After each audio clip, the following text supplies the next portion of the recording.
सदियों से चली आ रही सतभक्ति की ऐसी धारा, ऋषियों, मुनियों, देवताओं और त्रिदेवों ने भी जिसका भेद ना पाया। भक्ति तो सभी करते हैं,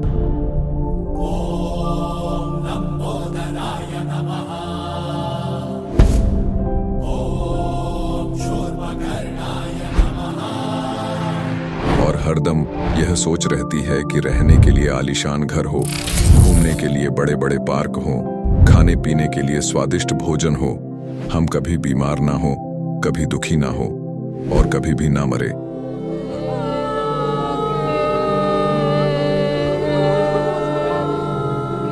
हरदम मौज मस्ती में रहे।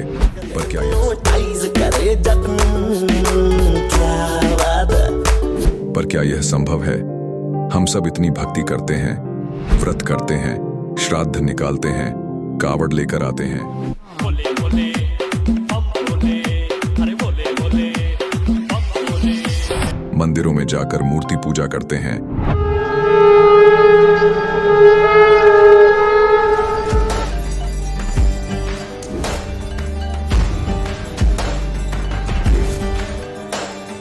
भानुकोटिभास्वरं भवाब्धितारकं परं नीलकण्ठमीप्सितार्थदायकं त्रिलोचनं कालकालमम्बुजाशमक्षशूलमक्षरम्। चर्च में जाकर प्रेयर करते हैं,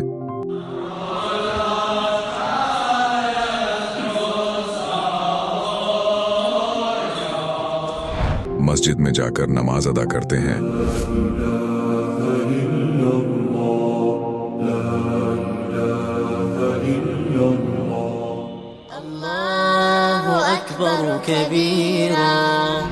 और गुरुद्वारों में जाकर माथा टेकते हैं,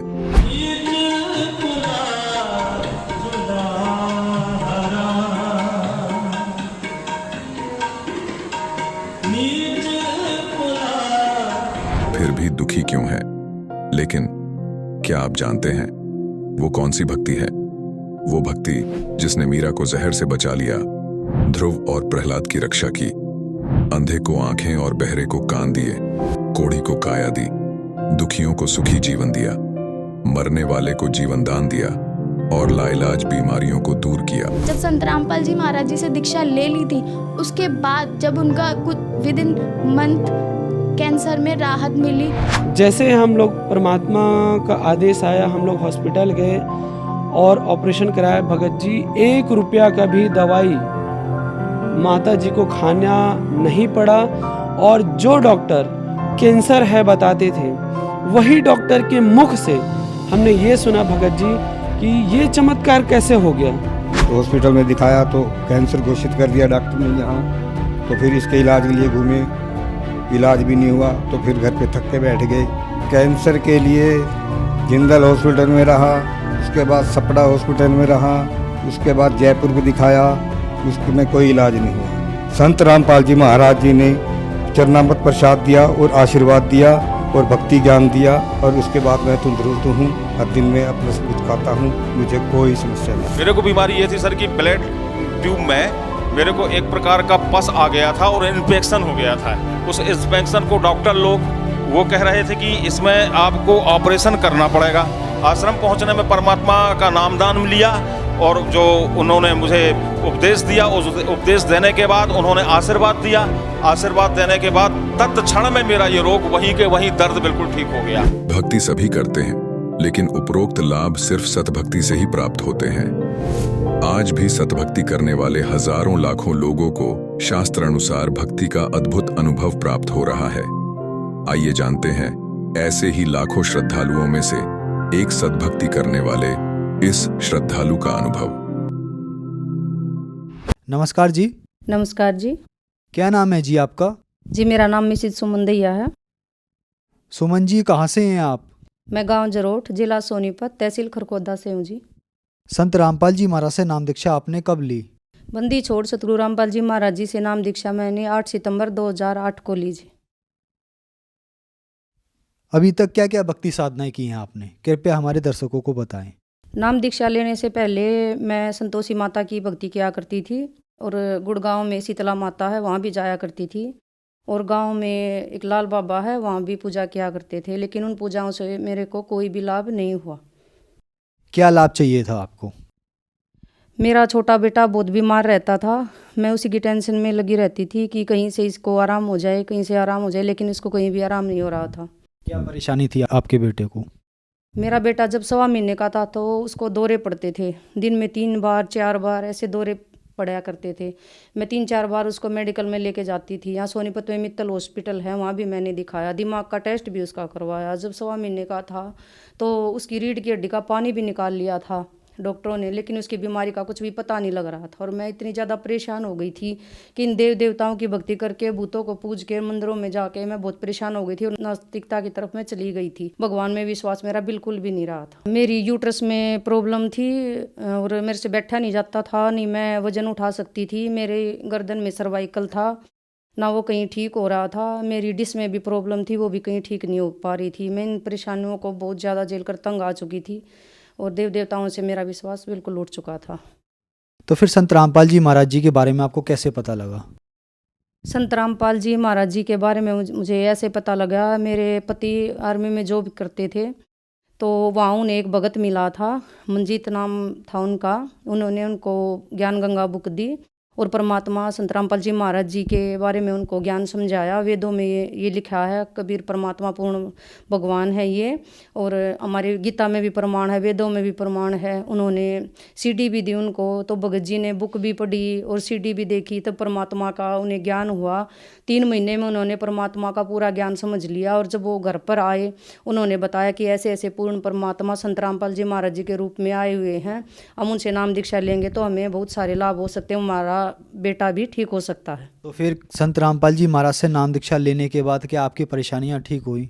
हाँ जी, बंदी छोड़ सतगुरु रामपाल जी महाराज जी से नाम दीक्षा लेने के बाद मेरे को बहुत सारे लाभ हुए जो मैं आपको बताना चाहूँगी। पहला, जो मेरा बेटा बहुत ज़्यादा बीमार रहता था, संत रामपाल जी महाराज जी से मैंने प्रार्थना लगाई बरवाड़ा में जा कर के, गुरु जी ये बहुत बीमार रहता है, परमात्मा मैं इससे बहुत तंग आ चुकी हूँ, इसे या तो आप अपनी शरण में ले लो परमात्मा, और या इसे ठीक कर दो परमात्मा। तो गुरुजी ने कहा कि बेटा इसको कुछ नहीं होगा, ये ठीक हो जाएगा, भगत है, भक्ति करेगा। तो पूर्ण परमात्मा संत रामपाल जी महाराज जी ने मेरे बेटे को आशीर्वाद दिया और 2008 से और आज 2024 आ गया, मेरे बेटे को मैंने आधी भी टैबलेट नहीं दी है, मेरा बेटा बिल्कुल ठीक है परमात्मा संत रामपाल जी महाराज जी की दया से। उसको दौरे पड़ते थे, उसको 3-4 बार मेडिकल में दिन में लेके जाना पड़ता था, उसकी आंखें ठहर जाती थी, मुंह से जगूड़ आते थे और हाथ एक पैर ऐसे झटके देने लगता था। तो उसकी कंडीशन देखकर बहुत ज्यादा घबरा जाती थी। 1.25 महीने की एज में मेरे बच्चे को इतनी ज्यादा तकलीफ होती थी, उसको देखकर मेरी आत्मा ऐसे बहुत ज्यादा दुखी होती थी। और परमात्मा संत रामपाल जी महाराज जी की शरण में जाने के बाद मेरे बेटे को ये लाभ हुआ, मेरा बेटा बिल्कुल ठीक है। मैंने आधी भी टैबलेट नहीं दी है, संत रामपाल जी महाराज जी के आशीर्वाद मात्र से मेरा बेटा आज बिल्कुल ठीक है, उसकी बीमारी बिल्कुल खत्म हो गई। और लाभ मैं बताना चाहूँगी, मेरे हस्बैंड आर्मी में थे, उनकी दोनों आंखों की रोशनी चली गई थी। 4 दिन तक उनको कुछ भी नहीं दिखाई देता था, बाथरूम के लिए भी उन्हें दूसरे बंदे लेके जाते थे। तब उन्होंने चौथे दिन जब शाम को पूर्ण परमात्मा संत रामपाल जी महाराज जी को याद किया और कहा कि हे पूर्ण परमात्मा संत रामपाल जी महाराज, अपने बच्चे को सारी जिंदगी अपने चरणों से दूर ना करना परमात्मा, चाहे कटोरा लेकर भीख मंगवा दियो परमात्मा, लेकिन चरणों से दूर मत करना परमात्मा। तो बंदी छोड़ सतगुरु रामपाल जी महाराज जी ने शाम तक मेरे पति की रोशनी वापस दे दी, मेरे को ये भी लाभ हुआ। फिर मेरी यूट्रस में प्रॉब्लम थी, उसमें डॉक्टर ने बताया था कि आपका ऑपरेशन होगा।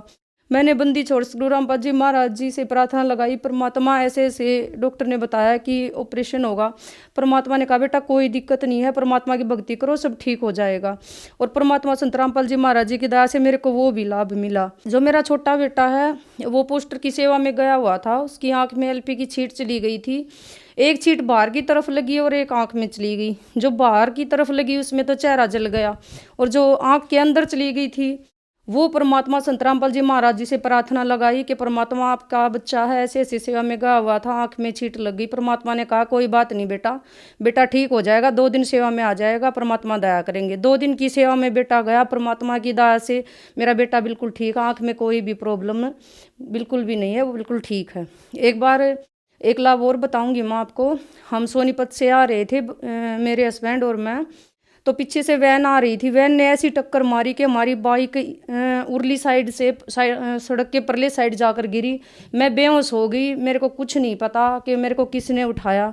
खेत में से कोई टू व्हीलर लगा रहा था, उसने आके बताया कि आपको हम लोगों ने उठाया था। और हमें ऐसा लगा था कि इस रोड पर बहुत ज़्यादा मौतें होती हैं और ये भी आज 2 मौत हो गई। लेकिन परमात्मा ने बंदी छोड़ श्री रामपाल जी महाराज जी ने हमारी रक्षा की। वो बता रहे थे कि जब तक आप रोड पर पड़े रहे, कोई साइकिल तक भी इस रोड पर नहीं आई, परमात्मा ने वहाँ भी हमें जीवन दान दिया। और एक बार मेरे को 2 बैटरों के इन्वर्टर ने पकड़ लिया था और मैं अकेली ही थी, छोटा बेटा था मेरा। उसने कहा मम्मी समरसेबल चलाना है, आप ये प्लग लगा दो। मैंने मैन प्लग निकाल दिया जो इन्वर्टर का होता है, मेरे को वहीं बिजली ने पकड़ लिया।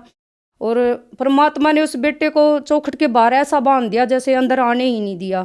उसकी भी जान भगवान ने बचाई। अगर वो अंदर आ जाता और मेरे को छूता तो शायद वो भी मर जाता। परमात्मा ने मेरे को प्रेरणा करी कि बेटा नाम सुमरण कर। जब मैं नाम सुमरण करती तो मेरे को बिजली जो पकड़ रखा था उसका असर नहीं होता था, लेकिन जब मैं बंद हो जाती तो मेरे को फिर ऐसे जैसे शरीर से सब कुछ खींच देती है बिजली, ऐसा महसूस हो रहा था। संत रामपाल जी महाराज ने फिर प्रेरणा करी कि बेटा आवाज़ लगा के मेरे को बिजली ने पकड़ लिया। मैंने तेज़ तेज़ आवाज़ लगाई, बेटा भागा गया पड़ोस में और बोला कि मेरी मम्मी को बिजली ने पकड़ लिया है। तो हमारे घर में जो मिस्त्री काम कर रहा था वो भागा आया और गुरुजी के फोटो की तरफ देखकर बोला कि मैं क्या करूं, इस लड़की को बिजली ने पकड़ लिया है। क्योंकि 2 महीने पहले उस मिस्त्री ने भी बंदी छोड़ सतगुरु रामपाल जी महाराज जी से नाम दीक्षा ले ली थी। तो वो बोल रहा था कि मेरे को ऐसी प्रेरणा हुई कि नीचे देख। उसने नीचे देखा, नीचे डोरी पड़ी हुई दिखी, उसने उस पर लात मारी तो वो डोरी टूट गई। परमात्मा बंदी छोड़ सतगुरु रामपाल जी महाराज की दया से मेरी वहाँ भी जान बची।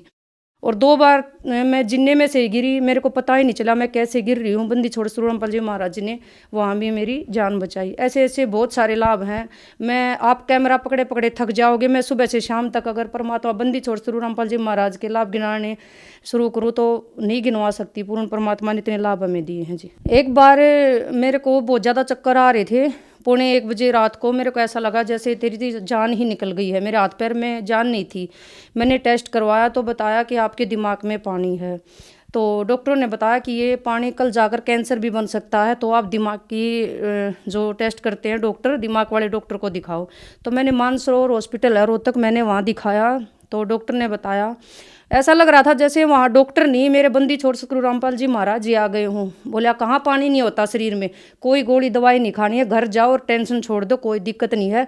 और आज तक 4 साल हो गए, कहाँ गया वो दिमाग का पानी। मेरे बंदी छोड़ सतगुरु रामपाल जी महाराज जी ने वो भी मेरा कष्ट काट दिया। आज मैं बिल्कुल ठीक हूँ, आपके सामने हूँ। परमात्मा की दया से मेरे को बहुत लाभ हुए हैं। और एक और लाभ अभी बताऊंगी मैं, 10 दिन पहले का ही, मेरे बड़े बेटे का सिलेक्शन नेवी में गुरुजी ने कर दिया है। इतनी बड़ी दया मेरे बंदी छोड़ सतगुरु रामपाल जी महाराज जी ने हम पर की है कि हम सोच भी नहीं सकते हैं। तो ये हम नीचों पर इतनी दया की है पूर्ण परमात्मा संत रामपाल जी महाराज जी ने। मेरे पति नाम लेने से पहले दारू पिया करते थे, मांस खाया करते थे, क्योंकि आर्मी में होने के कारण वो वहाँ तो ये सब चलता ही है, मांस मिट्टी दारू वगैरह, तो सब कुछ किया करते थे। लेकिन जिस दिन से नाम दीक्षा मिली परमात्मा की, उन्होंने अपने घर में किसी को मतलब बीड़ी सिगरेट मतलब पीने से भी मना कर दिया। और जो कोई आता है तो उनको हाथ जोड़कर मना कर देते कि भी नहीं, हमने नाम दीक्षा ले रखी है, हमारे घर में बीड़ी सिगरेट पीना बिल्कुल मना है। परमात्मा की दया से वो भी मेरे को लाभ मिला। जब आपने संत रामपाल जी महाराज से नाम दीक्षा ली तो क्या देवी देवताओं की पूजा छोड़ दी? देवी देवताओं की पूजा हमने नहीं छोड़ी, क्योंकि कहते हैं कि देवी देवताओं की भक्ति परमात्मा छुड़वाते, लेकिन नहीं। लेकिन हमारे संत रामपाल जी महाराज विधिवत उनकी भक्ति बताते जिनसे हमें लाभ होता है। लेकिन पहले जो हम भक्ति करते थे उनसे हमें कोई लाभ नहीं होता था। हमारे वेद पुराण गीता शास्त्रों के अकॉर्डिंग परमात्मा ज्ञान देते हैं, उनसे हमें लाभ होता है। पहले हमें मनमाना आचरण करते थे, उनसे हमें लाभ नहीं होता था। जैसे कि पहले आपने बताया कि आप पे बहुत ज़्यादा परेशानियां आई, आपका बच्चा जो बीमार हुआ था उसको लेकर आप कई जगह गए, आपका फिर देवी देवताओं से विश्वास उठ गया और आपने उनकी भक्ति छोड़ दी। लेकिन संत रामपाल जी महाराज से नाम दीक्षा ली तो संत रामपाल जी महाराज ने भी देवी देवताओं की भक्ति दी आपको, तो उनसे कैसे लाभ हो गया? वो जी शास्त्रों में प्रमाण है, शास्त्रों से प्रमाणित भक्ति जो हम करेंगे तो हमें लाभ मिलेंगे, और उनके जो विपरीत करेंगे तो हमें लाभ नहीं मिलेंगे। शास्त्रों के अकॉर्डिंग हमें भक्ति मिली और उसी से हमें परमात्मा की दया से ना लाभ मिला। बंदी छोड़ सतगुरु रामपाल जी महाराज जी ने जो भक्ति हमें दी है वो सत भक्ति है और प्रमाणित है। जो श्रद्धालु आज आपको टीवी पर देख रहे हैं और वो भी संत रामपाल जी महाराज से नाम दीक्षा लेना चाहते हैं, जुड़ना चाहते हैं, तो उनको क्या करना होगा? जो श्रद्धालु आज मुझे देख रहे हैं, मैं उनसे हाथ जोड़कर प्रार्थना करना चाहूंगी कि बंदी छोड़ सतगुरु रामपाल जी महाराज जी से नाम दीक्षा ले और अपने जो जीवन में कष्ट हैं उनसे मुक्ति पाए। धन्यवाद जी। सत साहिब जी। अब जगत गुरु तत्वदर्शी संत रामपाल जी महाराज जी के सत्संग के माध्यम से उस अद्वितीय आध्यात्मिक ज्ञान के बारे में जानते हैं जिसके माध्यम से आप भी प्राप्त कर सकते हैं ऐसे आध्यात्मिक, मानसिक और भौतिक सुख जो अभी तक आपने सिर्फ मीराबाई, ध्रुव, प्रहलाद जैसे कुछ ही भक्तों की जीवन कथा में सुने होंगे। अब सुनिए तत्वदर्शी संत के संग शास्त्र अनुकूल भक्ति सत्संग, ऐसा अद्वितीय आध्यात्मिक ज्ञान जिसका है सर्वधर्मों के पवित्र शास्त्रों में प्रमाण। इसने ये चतुरता करके क्या किया कि जो रजोगुण प्रधान क्षेत्र है उसमें इसने अपने 5 मुख बनाए काल भगवान ने, और दुर्गा को सावित्री जैसा रूप बनाया।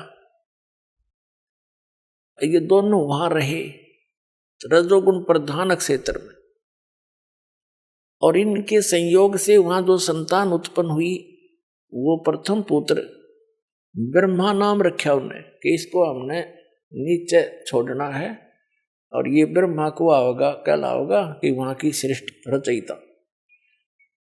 और उसमें क्या हो गया कि उसके अंदर वो रजोगुणी पैदा हो गया, उसके अंदर रजोगुण हो गया कंप्लीट, सबसे अधिक, इतना जबरदस्त। और फिर जब वो दूसरे क्षेत्र में गए सतोगुण प्रधान क्षेत्र में, तब इसने विष्णु जैसा रूप बना लिया, जैसे हम विष्णु जी का रूप देखते, और दुर्गा का रूप बना लिया लक्ष्मी जैसा। इन दोनों के संयोग से जो पुत्र उत्पन्न हुआ सतोगुण प्रधान क्षेत्र में, उसका नाम विष्णु रख दिया और वो सतोगुण युक्त हो गया। तीसरा स्थान इसने बनाया वो तमोगुण प्रधान, उसमें इसने अपने पुत्र जैसे आप देखते हो शिव ऐसा रूप बनाया, और दुर्गा को पार्वती जैसा रूप बनाकर वहां रहे। वहां जो इनके संयोग से पुत्र उत्पन्न हुआ वो तमोगुणी हो गया, शंकर भगवान कहें जिसको शिव जी कहते। अपने आत्मा जैसे मिर्च है, मिर्च, और मिर्च के अंदर गुण है के मुंह फूके, इसने मिर्च कह ले चाहे मुंह फूकनी कह ले, सीधी सी बात का गुण है इसके अंदर। तो इन ब्रह्मा कह ले चाहे रजोगुण कह ले, विष्णु कहो चाहे सतोगुण कहो, शिव कहो चाहे तमोगुण कहो। और हमारे सदग्रंथ भी बताते हैं कि यही 3 देवता हैं और यही 3 गुण हैं, और ये स्वयं स्वीकार करते हैं, अपनी दुर्गा माता से कहते हैं कि आप हमारे ऊपर इतनी दया दिखाते हो, फिर आपने मुझे तो तमोगुण बना दिया, क्यों बना दिया? इनको मालूम है हमारे अंदर से क्या क्या प्रेरणा हो रही है और क्या क्या अप्रभाव कर रही है। अब क्या होता है कि जैसे मिर्च है, इसमें मिर्च कहो चाहे मुंह फूकनी कह लो, मुंह जलाने वाली, तो इसके अंदर गुण है, तो ये कंप्लीट सारा कुछ, वो गुण कहो चाहे मिर्च कहो, वो न्यू का न्यू है। उसका छौंक लगता है रसोई में और छींक आती है तीसरे कमरे में बैठे आदमियों ने, मूल वस्तु रसोई में, उसके गुण ने प्रभाव डाल दिया तीसरे कक्ष में जो कि वहां 50 फुट की दूरी पर था। अब इसका कारण क्या है कि उसके गुण ने वहां जाकर दबाव दिया और उन्हें छींक आई, उसके बस की बात नहीं छींक रोक ले कोई। तो ऐसे ही ये भगवान तीनों को फिर क्या किया, इनको अचेत कर दिया बाल अवस्था में, जुन सा भी पैदा होता गया, और जब 2-1 वर्ष का जानन जोगा हो उसको अचेत कर देते, कोमा में डाल देते और उसको परवरिश जारी रखते। जैसे देखा है कि व्यक्ति कह रहा था कि हमारे रिश्तेदार का एक लड़का इकलौता पुत्र कोमा में जा रहा है और 10 वर्ष से कोमा के अंदर है, और नली से उसमें दूध डाल देते हैं, दलिया डाल देते हैं, और टट्टी पेशाब खूब ठीक करता रहता, उठा उठा कर डाल देते, नवाते हैं। तो ऐसे ये इनकी परवरिश के लिए इनको अचेत रखा ताकि कहीं इनको पता ना चल जाए मेरे जाल का। काल कहता है। तो जब ये युवा हुए, विष्णु जी को लिटा दिया, क्योंकि इसने रचना पहले कर ली थी। विष्णु जी को लिटा दिया एक शेष नाग की सैया पे, और उसके नाभि से कमल ऊपर भेज दिया। अब ये पता नहीं क्या कर दे, जादू जंत्र टाइप की ये सिद्धि होती है। उसके ऊपर विष्णु तो बेहोश पड़े हैं, अचेत है, उसकी नाभि से कमल निकल गया। वो जाकर ऊपर दूर स्थान पे उस पर ब्रह्मा जी को सचेत कर दिया। कैलाश पर्वत पर शंकर जी रखे हुए थे कोमा में, वहां उसको सचेत कर दिया। ये तीनों फिर सचेत कर दिए तो ये न देखा, इधर उधर देखा, कुछ भी नहीं दिखा। ब्रह्मा जी खुद कहते हैं मुझे नहीं मालूम मैं कहां से उत्पन्न हो गया, मेरा जनक कौन है। मैं कमल के फूल पर पाया अपने आप को। उस कमल से नीचे उतरा तो विष्णु बेहोश पड़ा, अचेत था। मधु और कैटब नाम के 2 राक्षस ब्रह्मा जी के पीछे पड़ रहे थे। फिर विष्णु जी के अंदर से एक युवती निकली, क्योंकि ये दुर्गा इनमें भूतनी की तरह प्रवेश थी। अन्य रूप बना के, जैसे किसी में प्रेत प्रवेश कर जाता है, बेहोश हो जाता है, और आकाश में विराज के अपना रूप धारण कर लिया। तब तीनों इकट्ठे कर दिए और तीनों को अलग अलग स्थानों पर इनकी 3 राजधानियां बना दी। एक शिव का लोक, ब्रह्मा का लोक, विष्णु जी का लोक। ये वहां रहते हैं अलग अलग। फिर इन तीनों का विवाह कर दिया। अपने वचन से 3 पुत्रियां बनाई, अपने ही वचन से 3 लड़कियां बनाई इसने। सावित्री, लक्ष्मी और पार्वती नाम रख दिया। सावित्री का विवाह कर दिया ब्रह्मा जी से, लक्ष्मी का विवाह कर दिया विष्णु जी से, और उमा का विवाह कर दिया शिव जी से। और तीनों को अलग अलग राजधानी दे दी और कहा जाओ तुम अपना अपना काम करो। ब्रह्मा से सृष्टि होगी, विष्णु से सतिथि, और शंकर संहार कराया करेगा। बताइए क्या मतलब हुआ? एक तो पैदा करे, एक पाल दे, एक मारे। यह बड़ी सतिथि थारा व्यवस्था हुई। इसलिए इस काल को श्राप लगा था। वहां पर परमात्मा ने कहा था जोगजीत रूप में कि आज के बाद तेरा नाम काल होगा। तूने लड़की के साथ जुल्म करने की चेष्टा की और 1 लाख मानव शरीरधारी प्राणियों के शरीरों का तू नित आहार करेगा, सूक्ष्म शरीरों का, और निकल जाए यहां से। तो इसको वो अपनी गलती से इसका बीमारी लग गई, उसके लिए इसने हमें यहां मनुष्य रूप दिया। ना मनुष्य रूप भी ना देता, मनुष्य शरीर देता ही नहीं। इसको पता ये भी डर है कि मनुष्य शरीर के अंदर ये भगवान को पहचान सकते हैं। इसलिए इसने नकली संतों को की भरमार कर रखी है, गली गली में, गांव गांव में भेज दिए मिसगाइड करने वाले। अब भक्ति करें तो गलत करें, आस्था भगवान से खत्म हो जाए इनकी। ये चाह इन्हीं को बताने भी आवे तो भी भगवान की बात सुने नहीं। कलयुग में विशेषकर इसको भय ज्यादा रहता है, क्योंकि इसने वायदा किया था परमात्मा से कि कलयुग में आप कितने ही प्राणी ले जाना, सतयुग त्रेता द्वापर में कम जीवों को पार करना। जब परमात्मा यहां आए थे जोगजीत रूप बनाकर अपने पुत्र का सर्वप्रथम।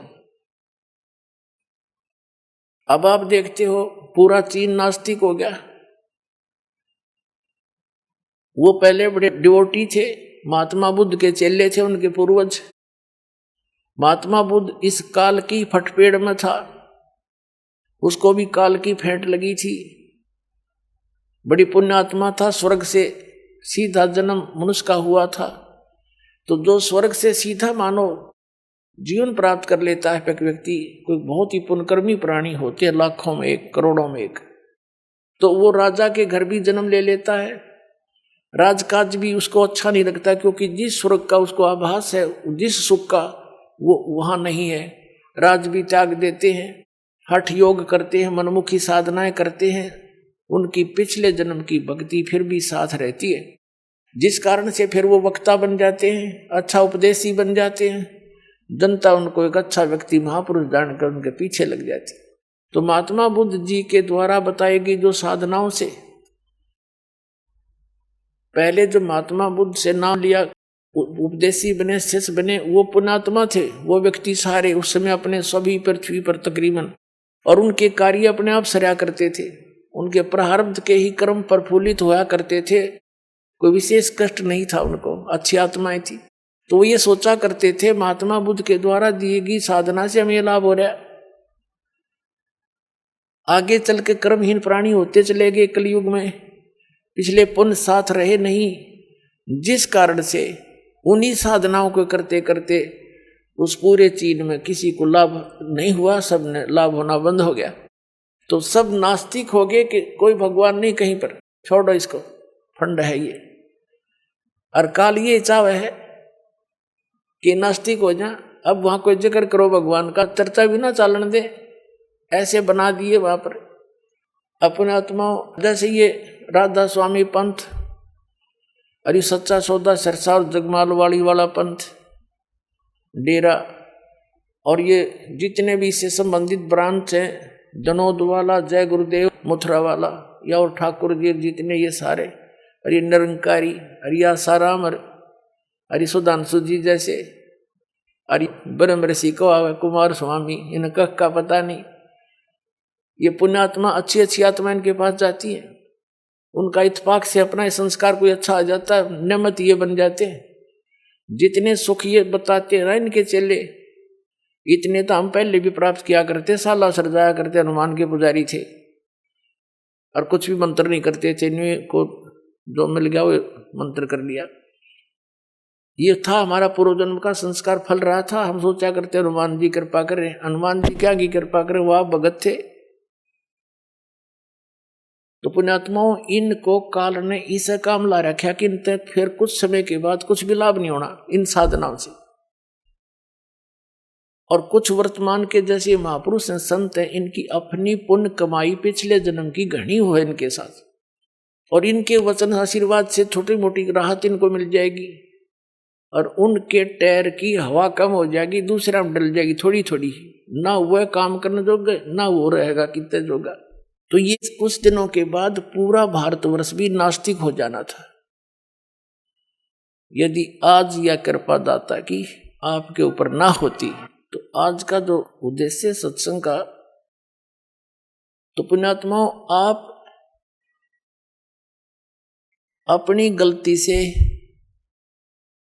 इस काल के साथ आगे हम सभी, और फिर इन ब्रह्मा विष्णु महेश से फिर ये सारी सृष्टि, कुछ दुर्गा ने अपने वचन से की, कुछ इनकी गृहस्थी कर्म से, फिर आगे सारा ऐसे ये सारा जुगाड़ जुड़ गया।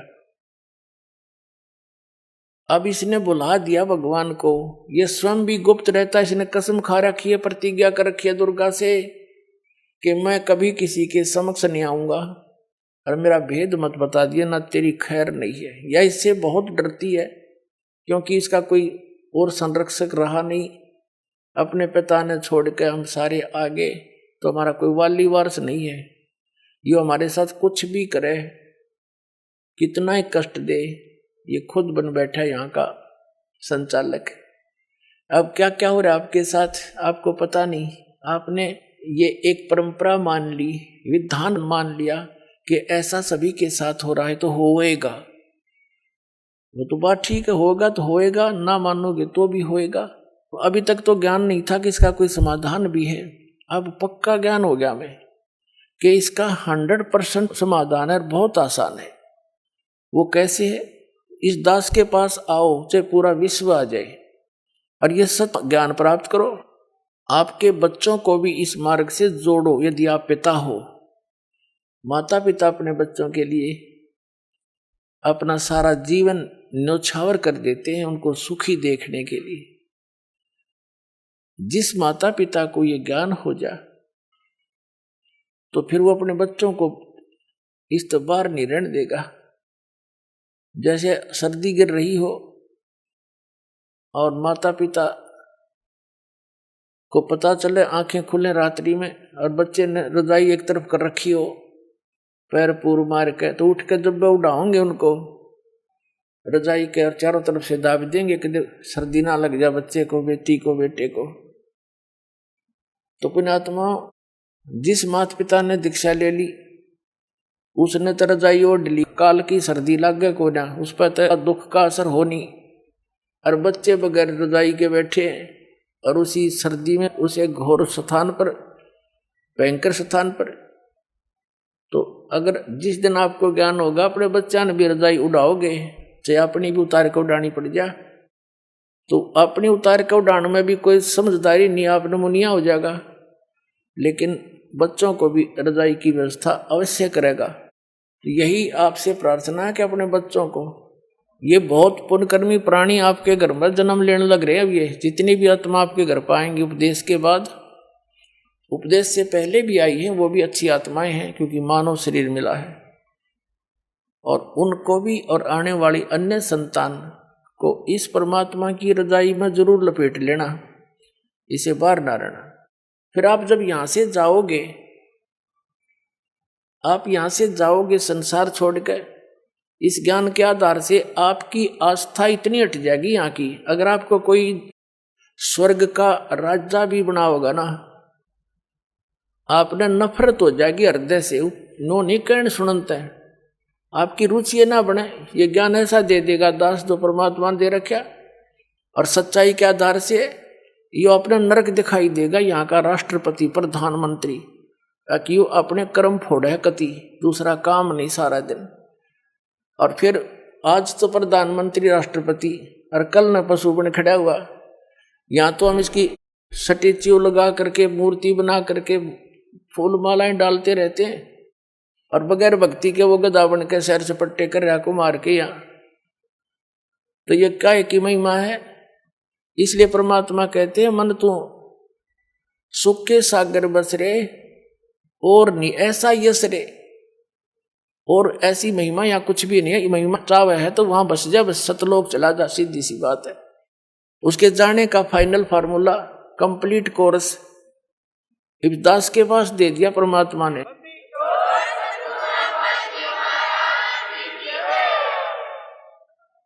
अभी तक तो जितने भी संत पंथ महंत परमात्मा के एक एक अंश को लिए बैठे थे, कोई तो ओम नाम बता देता है, कोई किलम किलम करवावे है, कलंग करसन कलंग ये मंत्र है, कोई हरम हरम करवावे है किसी से, और कोई सोहम के 2 हिस्से करके नाम जाप करने को कहता है, कोई गायत्री मंत्र पर आश्रित किया हुआ है, कोई विष्णु जी को भगवान बतावे, कोई श्री कृष्ण जी को, कोई राम को, और कोई ब्रह्मा को, कोई ब्रह्म को। तो पुण्यात्माओं, हमें ज्ञान ना होने से हम अपने अपने उस परमात्मा के अंश को कंप्लीट गॉड मान रहे थे। जैसे एक समय 5 अंधे जा रहे थे, उनको पता चला कि गांव में हाथी आया है। पहले गांव में हाथी आ जाता तो बहुत बड़ी बात होया करती, सारे देखने आ जाते, इकट्ठे हो जाते, टोल के झुंड आते थे। अंधों ने पता लगा कि भाई हाथी आया गांव में, हम भी देख के आएंगे। एक आंखों वाले से कहा, भी हमने एक बार हाथी के पास छोड़ दिया, क्या करोगे तुम सूरदास हो, क्या हाथी देखेंगे? वो कहने लगे, हाथी कैसे देखोगे तुम, दिखता तो है नहीं। उन्होंने कहा, हमारे हाथ आंखों का काम करते हैं, हम हाथ लगा लगा के देख लेंगे। उसने जाके हाथी के पास छोड़ दिया। चारों दूर दूर नारे नारे बिखर गए वो हाथी के चारों तरफ। एक तो नीचे के पैरों को देख रहा है, ऐसे हाथ फेरे और ऊपर हाथ हट जाए, नीचे ना जा, नीचे धरती हट जाए। उसने फाइनल कर लिया कि यो जो थाम सा है, थाम पिलर जैसा गोल गोल, यो है हाथी। दूसरे ने पेट के नीचे का हाथ फेर लिया, उसने सोचा यो है हाथी। और तीसरे ने सूंड के ऊपर का हाथ फेर लिया, उसने सोचा पाइप कैसा होता हाथी। उसने इतना ही फाइनल कर लिया। एक ने पूछड़ उसकी दूम के ऊपर हाथ उठा गया उसका, उसने उतने तो अपना एक्सपीरियंस कर लिया कि बस इतना हुआ थी पट्टे जैसा। तीसरे ने कान्ना का हाथ लग गया, उसने फाइनल कर लिया हाथी ऐसा होता है। वापस आ रहे थे, किसी ने पूछा सूरदासो कहाँ गए थे? हाथी देख का यहाँ भाई। हाथी तुमने कैसे देखा? देख लिया। तन्ने के ठेका पूछ ले, नारा नारा बता देंगे। वो कहने लगा बताओ भाई हाथी कैसा है? जिसने उसके पैरों का अनुभव किया था उसने कहा हाथी होता भाई थांब कैसा, पिलर जैसा, गोल गोल। दूसरा बोला भाई इसने नहीं बेरा सच्ची बात का, मैं बताता हूं, हाथी होता पाइप कैसा, उन्हें सूंड का अनुभव था। तीसरा कहता भाई इसने नहीं पता हाथी होता पटे कैसा, उसने पूछड़ का अनुभव कर रखा था। चौथा कहता भाई ये सारे झूठ बोले, हाथी होता छाज कैसा। पांचवा कहने लगा ना हाथी होता बेटोड़े कैसा। जैसे हमारे यहाँ हरियाणा में पशुओं के गोबर के उपले पाछारे गोसे और उनका स्टॉक कर देते हैं बाहर, आगे सारा वर्ष उसको प्रयोग करने के लिए सूखा सुखू के, और एक ऊंचा सा ढेर लगा देते हैं। अच्छा, और उसको गोबर से ही प्लास्टर कर देते हैं, अच्छी तरह लीप देते हैं उसको गोबर से ही, ताकि वर्षा अंदर ना जावे। तो ऐसे हाथ फेरा तो ऐसा ही उसका खरदरापना जैसा बटोड़े का होता है गोबर के प्लास्टर का, ऐसा हाथी का शरीर था नीचे के। वो ने बोला हाथी होता है बटोड़े कैसा। तो उस आंखों वाले ने बताया भाई ये सारा मिला का हाथी बनता है, तुम्हें आंख को नहीं तुम्हारा, इसलिए तुम अपनी अपनी बात पर दृढ़ हुए बैठे हो। तो पुण्यात्माओं आज तक जो भगवान का ज्ञान था वो आंशिक था, भक्ति भगवान की जो साधनाएं थी वो आंशिक थी। अब ये कंप्लीट हाथी दिखा दिया दास ने। अब पुण्यात्माओं आप देख रहे हो इस दास ने सत्संग के माध्यम से और आध्यात्मिक ज्ञान चर्चा के माध्यम से, जैसे ये टीवी चैनल वाले उन महापुरुषों का भी इंटरव्यू ले आए, जो जितना ज्ञान था उन्हें बोलना था वो बोल दिया। अब पहले जो शास्त्रार्थ होया करते थे वो तरीका व्यर्थ था, गलत था। उसमें क्या होता था कि सब संस्कृत के ज्ञाता होते थे, ब्राह्मण से ही शास्त्रार्थ करता था, श्रोता अशिक्षित होते थे, वो संस्कृत जानते नहीं। जिसने थोड़ी सी भी धारावाहिक संस्कृत बोल दी और श्रोताओं ने उसकी ताली पीट दी, विजयी हो गया, बस ये कोई बात थी। और फिर शास्त्रार्थ वो करेंगे क्या? दोनों अज्ञानी, एक से जो गणा ज्ञानी था वो सिलेक्ट हो जाता। जैसे मैं ऋषि दानंद के साथ, मैं ऋषि को अगर का पता नहीं इसने। अब क्या है कि अब परमात्मा ने सबसे पहले अपने को पहचानवाने के लिए आप जी को, इस परमात्मा ने सबसे पहले यह टेक्निक दी, इलेक्ट्रॉनिक मीडिया जिसको बोलते, और ये इंटरनेट सैटेलाइट बना के और ये सारा कुछ व्यवस्था करके प्रोजेक्टर तक की खोज करवाई। सदग्रंथों को हिंदी में उन्हीं इंजीनियरों से अनुवाद करवाया। अगर ये दास अनुवाद करता, इन सब का करना तो यही था, लेकिन किससे का यकीन नहीं होने दो, ये नकली नौकरी से क्या पता संस्कृत आती है नहीं। और परमात्मा कबीर साहब के साथ भी इन्होंने यही अन्याय किया था, हमारे साथ किया था न्याय, कि वो कहते थे कबीर तो अशिक्षित है, ये जानता नहीं संस्कृत को, ये क्या जाने सत्य ज्ञान को, वेद और ग्रंथों के ज्ञान को। वो तो जानते, उन्हें भाषा की जरूरत नहीं थी। उसने भाषा की तो हमारे लिए जरूरत थी बताने के लिए, कौन सी भाषा में आप समझो, उससे हम बोल दिया करते थे। चीन में गए चीन वाली बोली, हरियाणा में हरियाणा वाली बोली उन्होंने, और पंजाब में गए पंजाबी बोली, क्योंकि वो पंजाबी में समझ सके। अब संस्कृत में करें जाओ गछामी गछामी, कौन सुनेगा, उसने क्या समझेंगे। एक भाषा विशेष है, थोड़ा ही विद्वान बन जाता है। तो इसी प्रकार उस समय उनकी दाल गलगी के कबीर जी अशिक्षित हैं, ये क्या जाने सदग्रंथों को। और आज यही दशा होती है, जब दास इसका हिंदी अनुवाद करके सुनाता, कोई ना माना हो, तो परमात्मा ने दया करी, उन्हीं से अनुवाद करवा दिया। और कहते हैं चोर चुरावे तू बड़ी, गाड्डे पानी में, वो गाड्डे वह ऊपर आवे, न सच्चाई छे नहीं ना। इन्होंने खूब अपने अज्ञान विधान से सदग्रंथों के अर्थ अनर्थ करने चाहे, लेकिन सच्चाई फिर भी ऊपर आई, ये छुपा नहीं सके। तो दास ने फिर ये क्लियर कर दिया, तो अब ये साफ हो गया।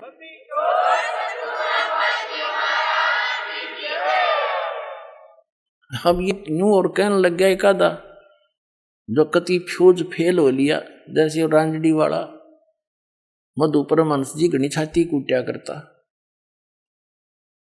और यूं क्या करता, मेरे पास जो वस्तु है इस ब्रह्मांड में नहीं है, और सब भक्ति के चोर हैं बाकी के, उसको छोड़ के पाखंडी है।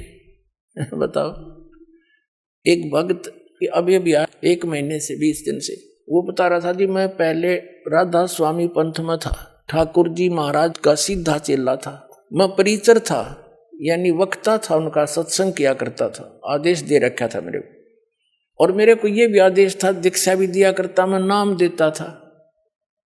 गुरु जी तो थे ठाकुर जी और नाम दिया करता वो भगत जी। बताओ कोई बात हुई? ऐसे ही ये जो सतपाल जी महाराज हैं और ये इनके भाई जो बालोगेश्वर के हैं, जिसने प्रेम रावत अमेरिका रहता है, ये भी ऐसे ही करते हैं। और भी कई ऐसे प्रोसीजर अपना रखा है। नाम तो देगा एक संत बना रखे न संत जी, और गुरु जी होगा सतपाल जी और ठाकुर जी। वाह रे शेरो, बता फेरे तले होगी राम सिंह ते और पति होगा श्याम सिंह। कोई बात हो इनकी। तो पुण्यात्मा ये सारा ही ऊट पटांग हो रहा था। इस दास पर दया करी दाता ने।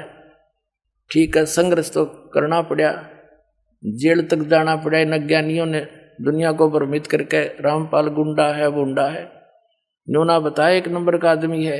ये पता लग जाएगा, ये पता लग जाएगा संसार को।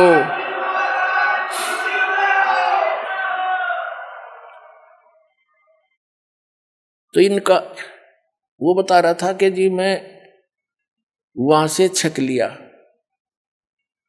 30 वर्ष रहा मैं वहां पर, 50,000 व्यक्तियों को मैंने वहां दीक्षा दे दी और ठाकुर जी के जोड़ दिए राधा स्वामी वाली। फिर मेरा वहां से मन हट गया किसी बात पे। फिर टीवी देखा, इनका सत्संग सुना श्री मधु परमहंस जी का, अच्छा लगा। कुछ उनसे हटकर बात थी थोड़ी बहुत, नाम नूम दीक्षा दीक्षा वह हूं तो मैंने वहां दीक्षा ले ली। 2 वर्ष से वहां मैं जुड़ा हुआ था श्री मधु परमहंस से, जम्मू वाले से। फिर कुछ दिन के ही बाद आपका सत्संग भी आता था, वो भी सुनने लगा मैं। अब 2 वर्ष से मैं आपका भी सत्संग सुन रहा था और वो अपने सेकंड गुरु जी का भी सुन रहा था, श्री मधु परमहंस जी का। और हम ये सोचा करते थे, हमारा ग्रुप था सैकड़ों का, हम ये सोचा करते भी दोनों अपने आप को नो कहें, जो वस्तु मेरे पास है किसी के पास नहीं। अब हम निर्णय कैसे करें? या तो जब बात पड़े ये दोनों आमने सामने हो किसी दिन, हम नो सोचा करते। 10 दिन के बाद वह दया भी होगी, साधना टीवी पर दोनों आमने सामने। और सत्संग जब शुरू हुआ बड़ी खुशी हुई हमने, अगले आज दिन की दोनों की जो सच्चाई सामने आ जाएगी। मैंने सब जगह फोन लगा दिया, जो श्री मधु परमहंस के मेरे साथी चेले थे, और सब ने अपने टीवी ऑन कर लिए, इधर उधर जाके इकट्ठे होकर बैठ गए सारे ग्रुप के ग्रुप। तो वो कह रहा था जी 3 घंटे प्रोग्राम चला, और जब प्रोग्राम समाप्त हुआ मैंने तो सर मारा धरती में पटक गए, हे भगवान देख यो कित मूर्ख बना रहा था हमने आज तक। फिर लगे मेरे पास फोन आने सब साथियों के, कहने लगा ईब के करें के पायस मधु परमहंस दौरे खाखी कति खोखा। तो हमने स्कीम बनाई, चलो वहां आश्रम में सैकड़ों की संख्या में आकर नाम ले गए उस मधु परमहंस के।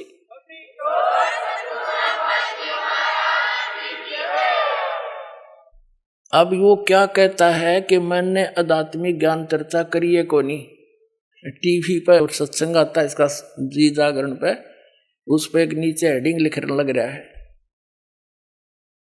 देख ये संत है, यानी आर को स्वीकार ना करके बकवादों में बढ़ गए। जैसे दो सही पहलवान हो और दोनों कुश्ती करते हैं और एक तो हारे जीते गए, एक ने दूसरे को हरा दिया, तो दोनों गले से मिलते हैं और हाथ मिलाते हैं और खुश होकर अपनी हार स्वीकार करता कि मैं हार गया, यू जीत गया भाई, सरेआम कहते वो है महान आत्मा, ये महान आत्मा है। सरेआम झूठ बोला नो, कहते आत्मिक ज्ञान तो हमने करिए को नहीं, अरे सामने बोलने लग रहा। अब आध्यात्मिक ज्ञान चर्चा क्या चीज है? परमात्मा के बारे में आप कहीं बैठकर किसी से चर्चा कर लो, आध्यात्मिक ज्ञान चर्चा है। टीवी वालों ने उससे पूछ लिए जो प्रश्न पूछने थे, उनका उसने जवाब दे दिया, इधर से हमारे पूछ लिए, हमने जवाब दे दिया, दोनों चला दिए। और आध्यात्मिक ज्ञान चर्चा कौन सी हो भाई?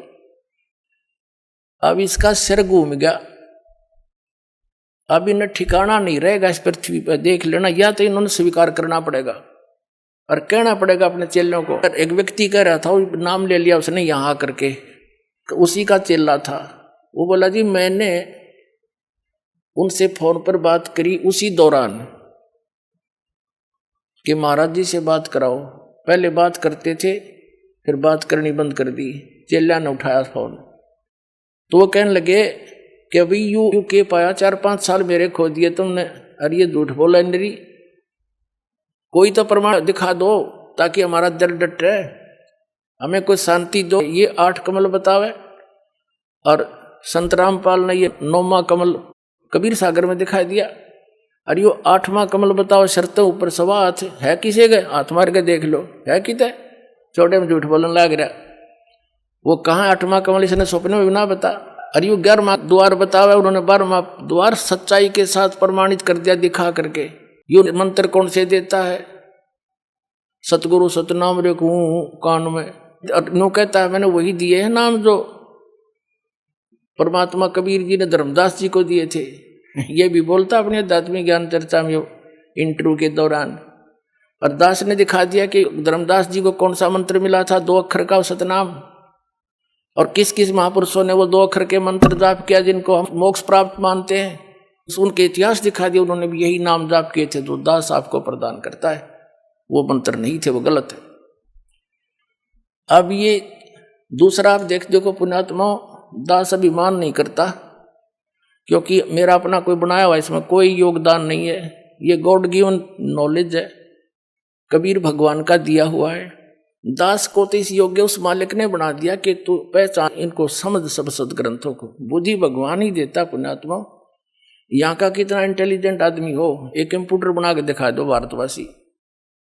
अब कंप्यूटर किससे बनवाया? उसको कल परमात्मा ने दी, वो भी इंसान ही है। और गॉड गिवन परमात्मा ने बनवाया, उससे ये कंप्यूटर ये सारा कुछ जीव नहीं बना सकता। जीव अभिमान करे तो मूर्ख है। तो यह दशा दास की समझ लेना कि ये कंप्यूटर परमात्मा ने बनवा दिया दास का, और इसमें सारा फिर कर दिया। सबके इतिहास पढ़े, पवित्र ईसाई धर्म के व्यक्ति पवित्र बाइबल से परिचित नहीं, उनके गुरु तक परिचित नहीं, वर्तमान के जितने भी उनके वक्ता हैं। और पवित्र हिंदू धर्म के ये आचार्य शंकराचार्य हमारे सदग्रंथों वेदों और गीता से परिचित नहीं, और पवित्र कुरान शरीफ से परिचित नहीं। मुसलमान धर्म के वर्तमान के काजी और मुल्ला, उसमें क्या लिखा है? सूरत फुरकानी 25 में क्या संकेत दिया है? उनको ये नहीं मालूम कि ये इनकम्प्लीट गॉड है जिसको आप पूर्ण परमात्मा मान बैठे हो। सूरत फुरकानी 25 आयत नंबर 52 से 59 में कुरान शरीफ का ज्ञान दाता अपने पैगंबर हजरत मोहम्मद को कह रहा है कि हे पैगंबर, तो इन काफरों की बात मत मानना। ये कबीर को भगवान नहीं मानते, वो कबीर है समर्थ शक्ति, और उसके लिए संघर्ष करना, इनकी बात तो मत आना। ये तेरे साथ कितनी बाधा पैदा करे, तू आगे अडिग रहना, इसका नाम संघर्ष है, लड़ना नहीं। और वो परमात्मा वही है जिसने 6 दिन में सृष्टि रची, 7वें दिन तख्त पर जा बैठा, वो सबका जनक है, उसी ने सब उत्पन्न किए। उसकी खबर किसी बाखबर से पूछ ले। इससे सिद्ध हो गया कि जो कुरान शरीफ का ज्ञान दाता है उसको मुसलमान धर्म अपना अल्लाह मानते हैं, और वो अल्लाह तो किसी अन्य अल्लाह की ओर संकेत कर रहा है। तो क्या ज्ञान है इनको? बताओ कौन है फिर वो अल्लाह? इस दास ने पाया वो अल्लाह। आओ बताऊंगा कौन सा वो अल्लाह। कबीर अल्लाह।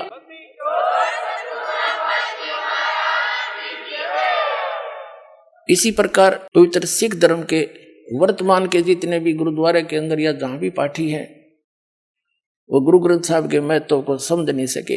इस दास ने समझा कि वो कौन है दानक रूप रहा करतार। कौन था वो? बेई नदी में एक जिंदा महात्मा के रूप में उनके साथ आया था और एकदम अंतर्ध्यान करके उनको कहाँ लेकर गए थे, कौन थे वो और कैसा वहां परमात्मा। गुरु ग्रंथ साहिब में लिखा है वो साकार है। उसकी चाल बताई है, उसकी आंखें बताई, नाक तक बता रखे हैं गुरु नानक साहिब जी ने। तो क्या जाना इन्होंने वर्तमान वालों ने इस सदग्रंथों को। और सतगुरु के लक्षण कहूं वो मधुरे बैन विनोद, 4 वेद 60 शास्त्र, वो कहे 18 बोध। सतपुरुष जिन जानसी, सतगुरु जिसका नाम जिन्हें खाक जाने। सतपुरुष यानी परमात्मा को किसी ने जाना? उन महापुरुषों को छोड़कर जिनको सीधे आकर मिले थे, उन्होंने अपना अनुभव लिखा, इसको समझ नहीं सके। तो किसी भी वर्तमान के सभी धर्मों के जितने धर्म ग्रंथ है इस दास ने समझे और उनका समझ में नहीं आए। तो अब जैसे इन शंकराचार्यों के साथ ऐसे ही दया करी दाता ने आपके ऊपर करी ना। ये साची उपराणे ना जो सन 2009 में अक्टूबर में हमने इनके पास निमंत्रण भेजा था, प्रार्थना पत्र 4 शंकराचार्यों पर रजिस्टर्ड भी और स्पेशल भगत भेज के उसे साइन करवा के लाए कि आप आइए आध्यात्मिक ज्ञान चर्चा सतलोक आश्रम बरवाला में करिए। इसी आश्रम में निर्धारित किया था, ये बन रहा था उस समय। अभी आपने सुने जगत गुरु तत्वदर्शी संत रामपाल जी महाराज के मंगलमय सत्संग प्रवचन। आइए अब सुनते हैं उन भक्तों के अनुभव जिन्होंने संत रामपाल जी महाराज के प्रमाणित ज्ञान से प्रभावित होकर नाम दीक्षा लेकर अनेकों लाभ प्राप्त किए। सर नमस्कार। नमस्कार जी। सर क्या नाम है आपका? अशोक धीमान। अशोक जी कहाँ से आए आप? मैं बेसिकली लुधियाना से आया हूँ, रहता हूँ हिमाचल प्रदेश में। सर संत रामपाल जी महाराज जी से कब जुड़े आप? नवंबर 2016 में। सर संत रामपाल जी महाराज जी, उनसे आपने नाम दीक्षा ली? इसकी एक लंबी स्टोरी है। मेरी 2016 में नौकरी छूट गई थी, तो मेरे एक दोस्त थे सुभाष जी, उन्होंने कहा कि संत रामपाल जी से नाम दीक्षा ले लो, आपको नौकरी मिल जाएगी। तो मेरे पहले मन में विश्वास नहीं था कि नाम लेने से क्या नौकरी मिलती है किसी को। तो फिर भी मैंने उनके कहने से नाम दीक्षा ले ली। उसके बाद फिर मेरे को तो बहुत लाभ हुए हैं। सर जैसा कि आपने बताया कि आपकी नौकरी छूट गई, तो इसके समाधान के लिए आपने संत रामपाल जी महाराज जी से नाम दीक्षा ली। तो सर हम आपसे जानना चाहते हैं, क्या संत रामपाल जी महाराज जी से नाम दीक्षा लेने के बाद आपकी जॉब लगी? जॉब तो नहीं लगी, पर अपना काम स्टार्ट हो गया। जैसे पहले मैं डिज़ाइन इंजीनियर का काम करता था, तो मेरे को पार्ट टाइम 4-5 कंपनी मिल गई, जिससे जितनी सैलरी जॉब में मिलती थी उससे डबल सैलरी मिलती है अब पार्ट टाइम जॉब करने में। साथ में मैं LIC का काम करता हूँ। सर संत रामपाल जी महाराज जी से नाम दीक्षा लेने के बाद आपको और क्या लाभ मिले? संत रामपाल जी महाराज के से नाम दीक्षा लेने के बाद मेरे को पहले एक बब्बाशर की प्रॉब्लम थी। मैंने डॉक्टर को चेक करवाया था, तो उन्होंने कहा कि सर्जरी होएगी, आपका 10,000 के करीब खर्चा आएगा। तो मैंने गुरुजी से प्रार्थना लगाई संत रामपाल जी महाराज से। उन्होंने कहा कि परमात्मा दया करेंगे। तो थोड़े दिनों में 15-20 दिन के बाद ही मेरे को आराम आना स्टार्ट हो गया। और आज के टाइम में 3 साल हो गए हैं, बब्बाशरी की निशानी भी नहीं है, नाम निशान मिट गया उसका। उसके बाद मेरे को दूसरा लाभ हुआ है, हार्ट में मेरे को प्रॉब्लम थी। मैंने डॉक्टर से चेक करवाया था, वो दवाई खवाई पर उसका इलाज नहीं हुआ, मतलब ठीक नहीं हुई वो। फिर मैंने प्रार्थना लगाई आश्रम में। उसके बाद थोड़े दिनों के बाद वो अब बिल्कुल ठीक है। मैंने दोबारा चेक करवाया था, बिल्कुल नॉर्मल है। तीसरा लाभ मेरे को ये है कि मेरे भगवती गाँव गई थी, बच्चे अकेले घर में थे। उसके बाद सवेरे सवेरे मेरे को मन में प्रेरणा आई कि जो पंखे के नीचे बेड है इसको थोड़ा साइड किया जाए। तो मैंने बेड को साइड में कर दिया। बच्चे स्कूल से आ गए। स्कूल आने के बाद 3-4 बजे के करीब मेरे को बच्चों का फ़ोन आया कि पंखा गिर गया है। तो देखो परमात्मा की प्रेरणा हुई थी कि बेड को साइड किया जाए, जिससे मतलब कहने का मतलब यह है कि परमात्मा हमें हमारी जगह जगह हर समय रक्षा करते हैं। सर और कोई लाभ संत रामपाल जी महाराज जी से नाम दीक्षा लेने के बाद? संत रामपाल जी महाराज से दीक्षा लेने के बाद मेरे मम्मी को भूत प्रेत की प्रॉब्लम थी। हर महीने जैसे हम लुधियाना में रहते हैं तो मम्मी मेरे घर में रहते हैं हिमाचल में, तो हमें महीने में 4-5 बार कॉल आती थी कि घर आ जाओ, उनको प्रॉब्लम हो गई है, हॉस्पिटल लेके जाना पड़ेगा, या मतलब भूतों प्रेतों की प्रॉब्लम थी। तो हमने अपने घर में गांव हिमाचल में गुरु जी का सत्संग करवाया था, संत रामपाल जी महाराज साहब। उसके बाद अभी 1 साल हो गया है, हमें 6 महीने में हम अब 1 बार जाते हैं घर में, कोई दिक्कत नहीं है, सब भूत प्रेत सब भागे हैं। सर जैसा कि आपने बताया कि संत रामपाल जी महाराज जी से नाम दीक्षा लेने के बाद आपको इतने सारे लाभ मिले, तो सर हम आपसे जानना चाहते हैं कि हिंदुस्तान में बहुत सारे संत हैं, अगर आप किसी और संत से भी नाम दीक्षा लेते तब भी आपको लाभ मिल सकते थे? नहीं, संत रामपाल जी शास्त्रों के अनुसार भक्ति बताते हैं और जो वो मंत्र देते हैं वो शास्त्रों में प्रमाणित है। जैसे नानक जी जो जाप करवाते थे या जाप करते थे, वो उनके गुरु ग्रंथ साहब में लिखा हुआ है। अगर जो नाम प्रमाणित है तो उसके अनुसार हमें उसका लाभ मिलता है। बाकी जो संत है वो तो मनमुखी साधना करवाते हैं। नहीं सर, हम आपसे जानना चाहते हैं कि आप संत रामपाल जी महाराज को और अन्य संतों को किस प्रकार से अलग पाते हैं? संत रामपाल जी अकॉर्डिंग टू सदग्रंथ शास्त्रों के अनुसार भक्ति बताते हैं। दूसरे जो संत है वो उनकी जो साधना है मनमुखी है, वो अपने मन मर्जी से लोगों को, अपने जो भक्तों को ज्ञान बताते हैं, साधना करवाते हैं। सर जैसा कि आपने बताया कि संत रामपाल जी महाराज जी शास्त्रों के अनुसार भक्ति बताते हैं, तो सर आपका शास्त्र के अनुसार भक्ति से क्या तात्पर्य है? क्योंकि जो शास्त्रों में जो मंत्र जाप की जो प्रोसेस है वो प्रमाणित है। जैसे गीता जी के 17वें अध्याय में बताया है कि ओम तत् सत इति निर्देशा, ये 3 प्रकार के मंत्र है। जो संत 3 बार में नाम दीक्षा देता है वही सच्चा संत है। आप जब बाकी जो मर्जी करिए, जैसे ओम नमः शिवाय, भगवते वासुदेवाय, ये सब मनमुखी साधना है। ये कहीं भी प्रमाणित ग्रंथ जैसे गीता जी में कहीं नहीं लिखा है कि आपने ओम नमः शिवाय बोलना है या ओम भगवते वासुदेवाय नाम बोलना है, कहीं नहीं लिखा है। जो संत 3 बार में नाम दीक्षा देता है वही सच्चा संत है। सर ये तो रही आध्यात्मिक ज्ञान की बात। सर आज का समाज पढ़ा लिखा है, भौतिकता का जमाना है, तो सर आज आप लोगों को कैसे समझा पाएंगे कि किसी संत से नाम दीक्षा लेने के बाद मंत्रों के जाप करने से इतने सारे लाभ होते हैं? सर आप लोगों को कैसे समझाएंगे? जो पढ़े लिखे लोग हैं, साइंस का जमाना है, जो लोग इन बातों में विश्वास नहीं रखते। देखो जी, जो हमारे सतग्रंथ है वो पढ़े लिखे लोग ही समझ सकते हैं। पढ़े लिखे लोग जल्दी समझते हैं, क्योंकि जो सतग्रंथ है, जैसे हम स्कूलों में पढ़ते हैं, जो हमारा एक सिलेबस होता है, जैसे हम स्टार्टिंग से पढ़ते हैं। जैसे सपोज करो हम पहली क्लास से स्टार्ट करते हैं, कोई डिग्री करता है, डिप्लोमा करता है, और हम जो अपने जो हमारी जो पुस्तक होती है, जो सिलेबस होता है 10th तक, +2 तक, जो डिग्री तक, उसको तो हम सच मानते हैं। तो ऐसे ही हमारे जो सतग्रंथ है वो सच है। अगर हमने अपनी पुस्तकों को, जो हम जिससे के सहारे जब स्कूल पढ़ते हैं और पास होते हैं, तो अगर हम आध्यात्मिक पुस्तकों को पढ़ेंगे, सतग्रंथों को पढ़ेंगे, तभी हमें उसका लाभ मिलेगा। सर आप भगत समाज को क्या संदेश देना चाहते हैं? मैं तो भक्त समाज और ख़ासकर राधा स्वामी वालों को यही संदेश देना चाहता हूँ, प्रार्थना करना चाहता हूँ कि संत रामपाल जी का जो ज्ञान है वो सदग्रंथों के आधार पर है, प्रमाणित है। उसमें जो जैसे जो हमारे संत रामपाल जी जो नाम दीक्षा देते हैं, जो मंत्र साधना बताते हैं, वो भी हमारे सदग्रंथों में प्रमाणित है। तो मैं उन सभी को यही बताना चाहता हूँ कि जल्दी से जल्दी संत रामपाल जी से, महाराज से नाम दीक्षा लें और अपना मोक्ष करवाएं। सर जो लोग संत रामपाल जी महाराज जी से नाम दीक्षा लेना चाहते हैं, वो उनसे नाम दीक्षा कैसे प्राप्त कर सकते हैं? संत रामपाल जी से नाम दीक्षा लेने के लिए बहुत ही आसान है। कई चैनलों पे संत रामपाल जी का सत्संग आता है, उसके नीचे एक पट्टी चलती है, उस पट्टी में नंबर दिए हुए हैं। आप नंबरों पे कॉल करके नज़दीकी जो नामदान सेंटर होगा उसका आपको पता बता दिया जाएगा। वहाँ से आप नाम दीक्षा लेकर नाम दीक्षा ले सकते हैं।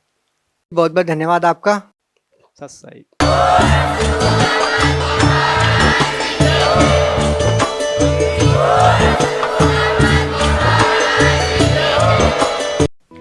आप सुन रहे थे जगत गुरु तत्वदर्शी संत रामपाल जी महाराज के मंगल प्रवचन। अधिक जानकारी के लिए संपर्क करें।